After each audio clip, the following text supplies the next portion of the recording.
अजून एक काळजी घ्या, अजून एक फेक व्यक्ती भेटला आहे मला. हे बघा गंमत बघा. हा नंबर लक्षात ठेवा. हे बघा, याने मेसेज केला, त्याच्यानंतर हा ॲटोमॅटिक मेसेज गेले आणि मी काय काय बोललो होतो. मी आता सगळंच बोलत बसत नाही. हे व्हिडिओ मी पाठवले, हे बघा चॅनल.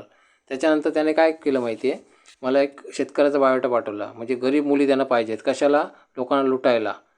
मग ते पाठवलं आणि माझा मुलगा आहे म्हणून सांगितलं, यांचा मुलगा आहे. आणि आता हे काय बोलत आहेत बघा लास्टला, की हा माझा मुलगा नाही, भाऊ नाही, माझा सक्का भाऊ नाही, हे नाही ते नाही, काय काय बोलायला लागले.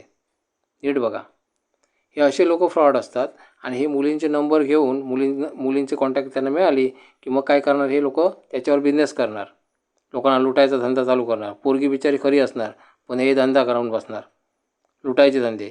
मी तर मुलींना सांगतो, मुलींनो, मला चुकूनही बायोडा पाठवायचे नाही, मला काहीच पाठवू नका. फक्त सामाजिक संघर्ष चॅनल बघा, ॲटोमॅटिक लग्न जमणार. हे फक्त आणि फक्त मीच सांगतो आहे, लक्षात घ्या. जास्तीत जास्त व्हायरल करा प्लीज, कारण सगळ्या लोकांनी सावध राहायला पाहिजे. यासाठी व्हायरल करा सगळ्यांनी.